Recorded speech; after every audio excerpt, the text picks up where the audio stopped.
Welcome to Raise the Line with Osmosis.org, seeking solutions with leading experts on how to increase healthcare capacity so people can get the care they need during the COVID-19 crisis and beyond. Hi, I'm Jannah Amiel, and today on Raise the Line, I'm happy to be joined by Joan Rich and John Smith-Coppes. Dr. Rich is the Vice President of the School of Nursing, and Dr. Smith is the Vice President and Executive Director of Nursing at Rasmussen University. Dr. Rich is responsible for opening, growing, and expanding the nursing campuses and programs, while Dr. Smith is responsible for operational and teaching and learning arms of the School of Nursing. Thanks so much for being with us today. Thanks for having us. Absolutely. So we normally like to start with having our guests just share some of their backgrounds and career highlights. So John, do you want to start first? Here, John, I'm happy to. And this is a good way to start because, as you mentioned, I'm sort of the yin to Joan's yang. She's spectacular and really is the brains behind so much of what we do here at the institution, at our university. And I get to go along. So as a matter of fact, I was kind of laughing, thinking to myself, to your listeners, life is funny, the directions that it takes you sometime. And I grew up the son of a physician, thinking to myself, I'm going to get as far away from medicine as I possibly can. And sometimes life has a different direction and an acute sense of humor. But I ended up in higher education after being an entrepreneur, have taught, have coached, and have spent time in administration. And I actually got a chance to partner up with Dr. Rich here about 7 years ago. So I've been here at the institution, at the university, for about 10 years. But a number of years ago, our institution decided, like most institutions do, we really need to focus on having a curriculum and an academic direction. And so I have been the benefactor of being teamed up with Dr. Rich for the last number of years. And I'm just pleased to be here today. Well, fantastic. I'm happy to have you. And what a fantastic segue into Joan. Can we kind of talk about what your healthcare interest is and some of what you do at Rasmussen? I'd love to, yes. And I always loved healthcare. I started out as a hospital volunteer as a teenager, and then I went into nursing. I knew I wanted to be a nurse and got my bachelor's. And then I worked in a practice setting in newborn intensive care, pediatric intensive care, and the emergency department. So I like that high-paced environment, which is good because that's what Rasmussen University is all about. We go fast and furious, but we're very excited in all the innovations we are able to do. I've always loved pediatrics and had the opportunity to get my license as a school nurse. And I worked with teen moms and their babies in a clinic as I did education for a pediatric nurse practitioner. And then I knew that I really enjoyed the teaching piece of it. And I was able to be a public health nurse consulting, working on immunization policies in our state, and also working with the homeless shelter healthcare initiatives in our state. And that's what really kind of got me in academics is you really do, as a nurse, as you know, you really get to do a lot of teaching with your patients, with families, in communities. And that got me into the academics. I was actually taking care of a individual whose daughter, she had adopted a daughter who had some special needs. And I was seeing her every couple of weeks and doing some teaching with her. And she said, you should really get into academics. And so I did. I left the practice, if you will, and went into a college setting and taught and, did some leadership positions for about 12 years before I was asked to join Rasmussen. And I've just loved it. We're very innovative here, and we've got a full suite of nursing programs, which is very unique for a university. I always say, John and I say together, we meet our student where they are in life. And some of our students may be only able to give up a year of time for an extra education so they can be a practical nurse. And others want to go right through and grab that bachelor's and hook onto that master's and get their doctorate. And that's their path. So together with John, who has just been an amazing partner at Rasmussen for us to work in the School of Nursing, together and really look at how we can be innovative and serve the communities that need nurses so bad. I love this. I mean, I don't know that we're even a minute in, and I'm really excited. Good. As you spoke about, my background is in pediatrics as well, the high acuity setting, ICU, ER, trauma. And that is where I found my love for education, for nursing education specifically, and the innovation that you talk about and the leadership that you talk about. So I'm really, really excited to hear about some of these different types of offerings that Rasmussen has.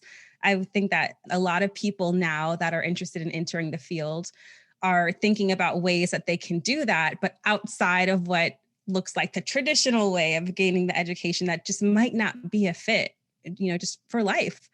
I'd love to hear some big picture things. So for John, let's shift back to you for a second. Can you give us, the big picture at Rasmussen University and in general, the School of Nursing in terms of size and scope and the mission that's set out there? Yeah, happy to share. And I love that you're picking up on Joan's passion. I share that passion. We're so excited about nursing education specifically, but as much as that, we're just really tickled to be part of an institution that, to Joan's point, really embraces innovation and really looks for solutions to serve our communities. That's our mission. So, Rasmussen has actually been around for 120 years. A lot of folks don't realize the tenure that we have as an institution. We're in 6 states, soon to be 7, 23 campuses. We have a full suite of programs, as Joan mentioned. Certainly within our School of Nursing, we do something that's incredibly unique. And to her point, really trying to figure out how do we serve our communities and our potential students where and how they want to be served. So there's very few institutions across the United States that have the suite of programs that we do within nursing. So whether it's an LPN or LVN, whether you're looking to get your RN through an associate degree path or a BSN path, maybe you already have your RN and you need to go back and get that BSN through an RN to BSN bridge program, whether you're looking into graduate education through an MSN, DNP, these are the programs in the suite that we've built really under Joan's leadership and done so purposefully because each community has a different need. Each healthcare system within our communities have a different approach and a different need. And our students, to your point, Jannah, everybody is coming at trying to figure out work and work-life balance and need, and how do they find that personal mission in driving that into their profession. We want to be that solution, whether it's a pre-licensure solution or a post-licensure solution. All of our community members and the communities that we serve deserve that.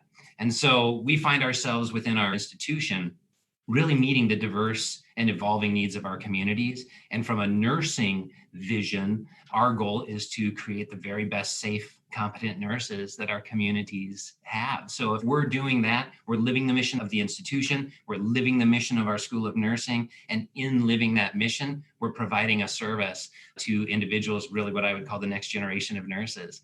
And that's really what we're about and what we're trying to accomplish. That's fantastic. Can you talk a little bit about what sets you apart from other nursing programs? So you spoke about what I'm getting is, the unique offerings that you have at your university. So I'm curious, what does that curriculum look like? And maybe more so the work that you did, because it sounds like you did really good, thoughtful, mindful work about saying, here's our community that we're serving. Here are the people that, want to become nurses, want to enter the workforce and contribute in this way. But we recognize that everybody's on a different journey at a different point in their life. And so how do we meet those people? So I'd love to hear about how that's reflected in your curriculum. And, if I was a person listening in, I was thinking about becoming a nurse, but I've got life happening to me in all these different ways. How does Rasmussen fit into that? I'd be happy to share some of our development ideas and how we go about setting our curriculum.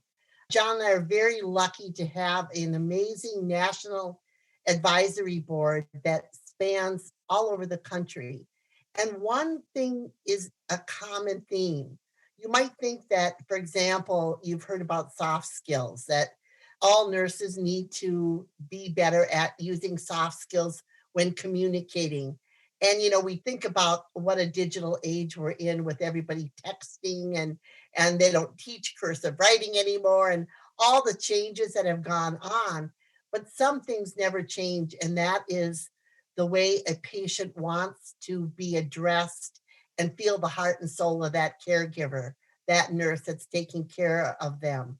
And so that was one theme that we heard from our National Advisory Board. And we have people on it. I was fortunate enough to attend Johns Hopkins for my DNP and have recruited some of the deans and educators from that end. We have one of the largest hospital systems in Illinois, a CNO, that has joined us that can give us great feedback about hiring, et cetera.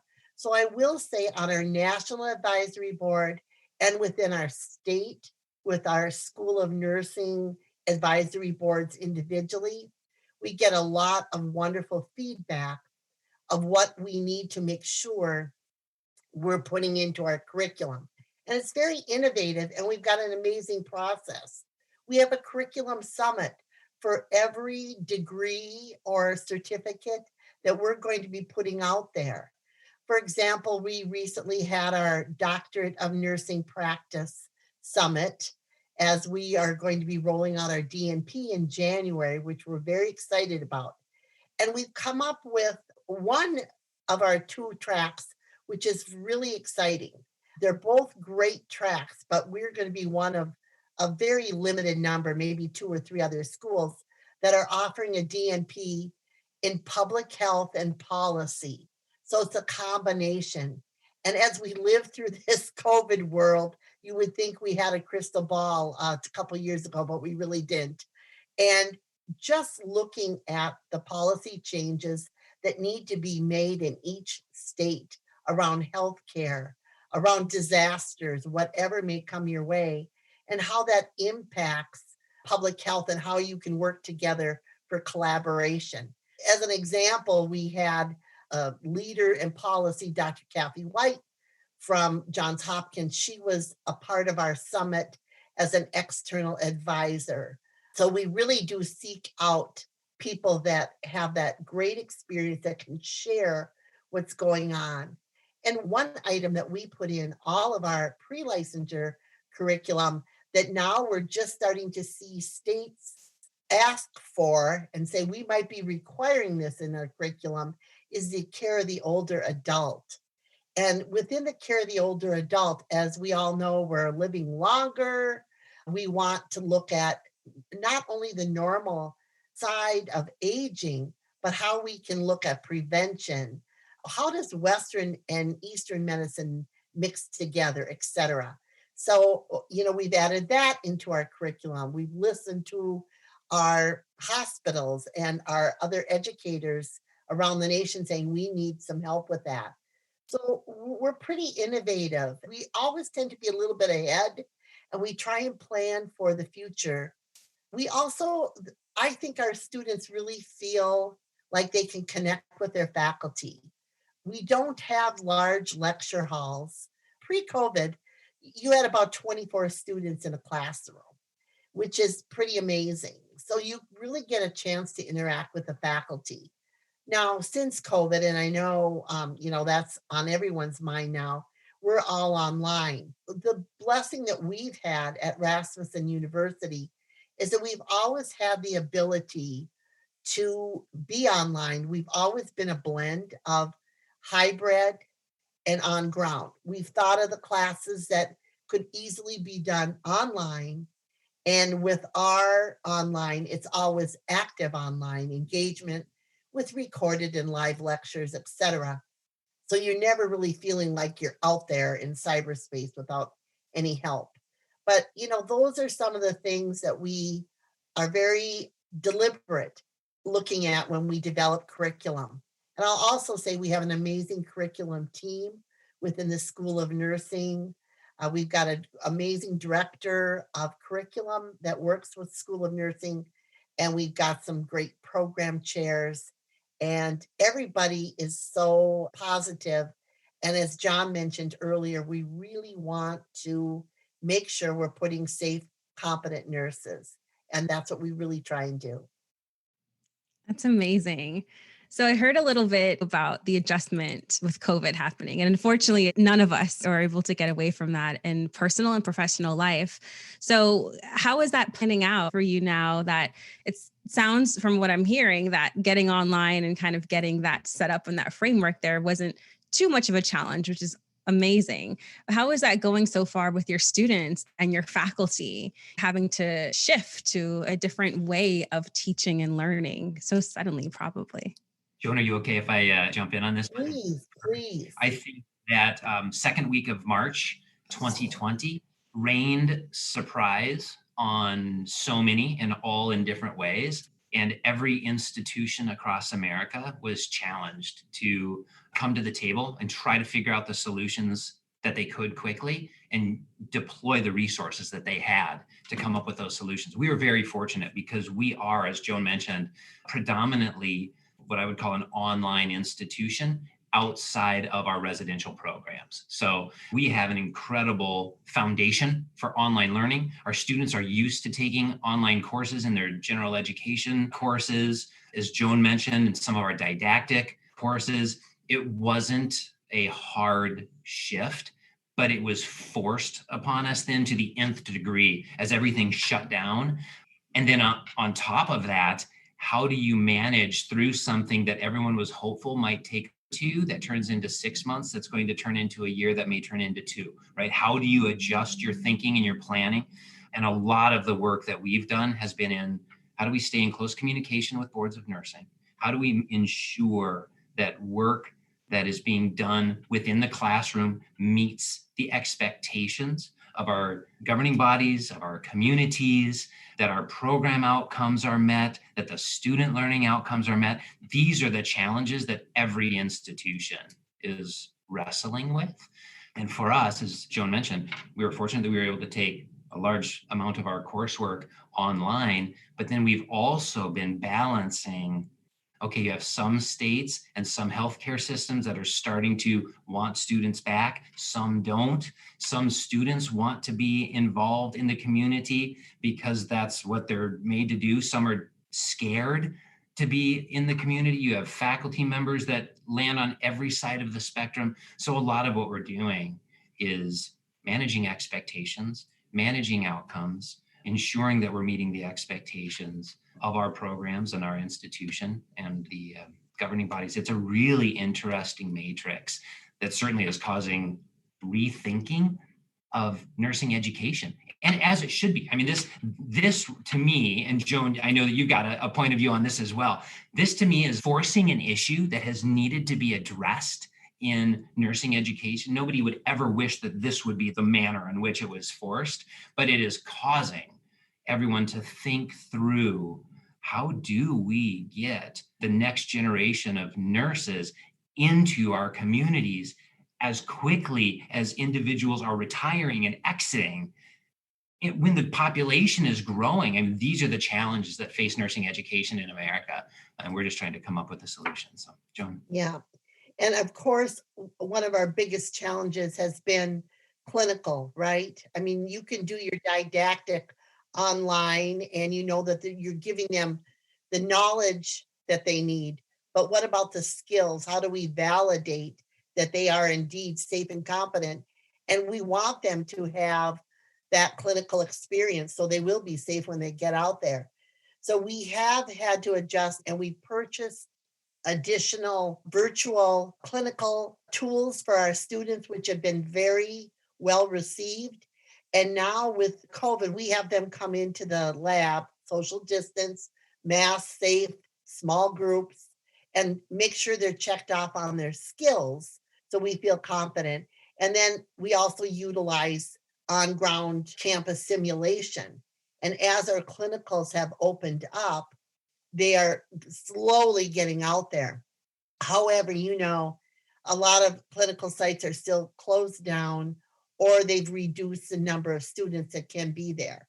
But we are getting out there again, and our students are so excited to go out there. And John and I were talking earlier, I was on a conference this last week, and where they said the number of applications for nursing and medical school are way up. And we cannot fill the positions fast enough because we have the yin and yang. We have some at the end of their career that have said, you know what, this COVID has really gotten me to think about life, and I'm going to retire now. I'm going to take my marbles and go home. I've had a great career. I'm done. And then we have others that say, oh my goodness, I'm watching the news. I'm seeing all the challenges. I want to be a nurse. I'm passionate about care in the community, and they're applying like crazy. So it's really an interesting time that we're living in to really look at reevaluating nursing education. Yeah, that's really quite interesting. I did read a study with some of that data to show that peaked interest, right? Where maybe we couldn't quite predict what that was going to look like, if it was going to turn people off, from nursing and entering the healthcare workforce, or if it was going to drive people in. And it is great to see that we are seeing that drive that happens. And I think it piggybacks off some points that you both have made. And you said innovative a lot. And I love that, because for me, I'm a huge advocate for leadership in nursing, but not even in the traditional sense, right? Like, let's start when they're students. Let's start to embed that innovation then, that leadership then.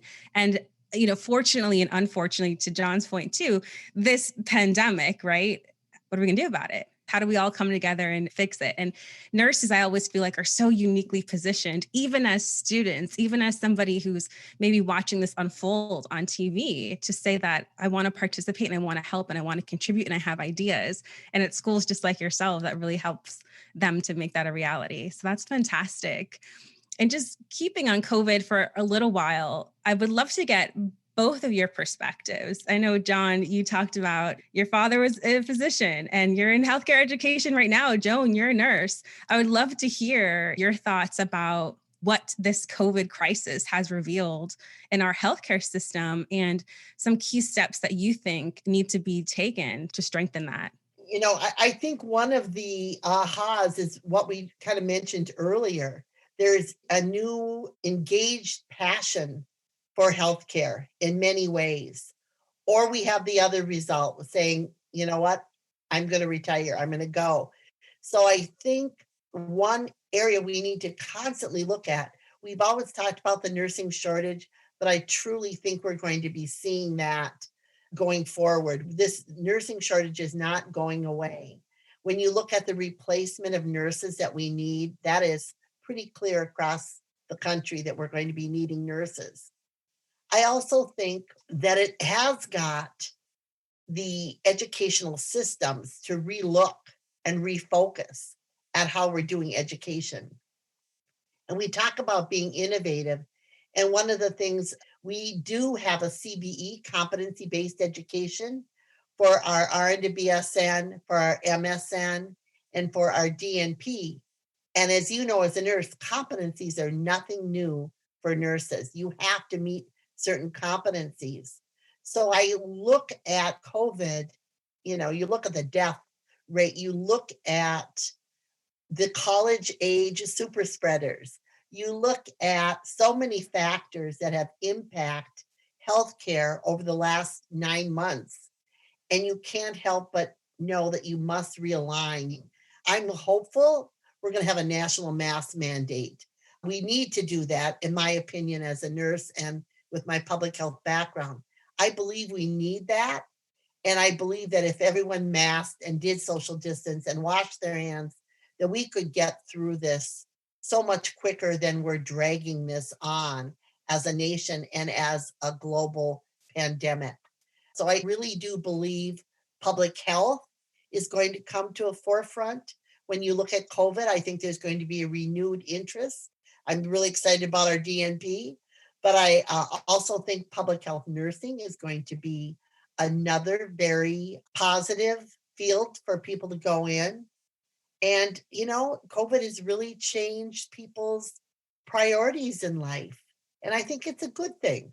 Nobody wished, as John said earlier, nobody would wish COVID on anyone, but it really has gotten everyone to step back a little bit and reflect on where they are in their own personal life, family life, professional life, and certainly as a healthcare in our nation. Well, I just think that what what you hear and what you get from this type of conversation is engaging, because Joan and I just come to the same question from different directions. So you heard her public health perspective, and I really come to that question from an operations perspective. So as I think about what has our healthcare industry experienced, we're seeing a true reflection on a lean industry that as soon as something big has come along, we see challenges. We see some hospital systems going bankrupt, going out of business. We see a lack of staffing. We see a lack of PPE. Our supply chain has been disrupted. COVID has brought to light some of the challenges that when we have an industry that is running either lean or some might say too lean, you're going to have challenges. And so that's one of the things that we've seen as we've looked into the crystal ball. And it's not even a crystal ball. Everybody knows, as we look at retirement rates, as we look at demand, as we look at an aging population, there's a real challenge ahead. So COVID was on us like this, which brought up really interesting deal with it now scenarios. We actually have the luxury of seeing what's ahead and seeing the, folks, the bridge is out up ahead. And we need to figure out how to either find a new road, build the bridge before we get there, or start to pace ourselves in such a way that somebody can. And so I think all of those are the challenges that COVID has kind of brought to the healthcare industry in and of itself. And it's fascinating just to see the innovation everywhere that people need to bring to the table in order to come up with new solutions. Yeah. That's fantastic. And I'm so, again, just so happy that you both have been so willing to share, and sounds like you're doing really beautiful shaking up in nursing education and really securing the future. And I appreciate that as a registered nurse. I appreciate that as an educator. So I'm excited to hear it. Now, you know that we have a lot of students that are listening right now, a lot of people that are early in their career that are health professionals. And I would love to hear what your advice to them is about meeting the challenges of this moment and approaching their career in healthcare. So, John, if you want to take that first, and Joan. Sure. I think that individuals that are successful in their career are individuals who have been able to align their vocation with their advocation, their calling with their livelihood. And I think there's a reason that the nursing profession is typically the most trusted profession in the world. I think it's because many nurses are following their heart and really going into something that they are called to do.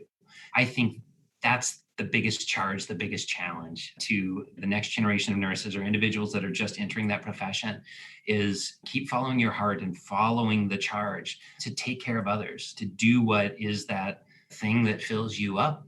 And then my challenge would be, in that practice, don't give until the well is dry. I have worked with so many incredible nursing educators and seen so many nurses that are so intent on taking care of others that they take care of others to the detriment of themselves. So make sure you're taking time to stay healthy, to fill the well, to get the rest and refreshing that you need. It's not easy. It's not even easy in our institution. As Joan and I are trying to lead an incredible group of professionals, and we're asking them to give and give and give for our students, and because the pace is just unrelenting right now. But we all have a responsibility to try to encourage each other to do that, because, somebody that's sick can't take care of somebody else very well. So, Joan? John, that was great. And sometimes we say we share a brain together, and I couldn't agree more that really you have to have that passion for nursing. I would say the challenge is, please don't go into nursing because there's a nursing shortage and the pay is good. I would say please avoid that, because I know there are people that need that job and are wondering what to do. But I always had that passion. I'm sure you did too, Jonah. But you must have that passion in your heart. And I'm a person of faith, and I believe you go where your heart leads and you do the best you can every day, because that's what nurses do. And I think John said it all. Well, thank you both for that advice. And thank you so much, John and Joan, both of you, for being with us today. Thank you for having us. It's a pleasure. Absolutely. And I'm Jannah Amiel. Thanks for checking out today's show. Remember to do your part to flatten the curve and raise the line. We're all in this together.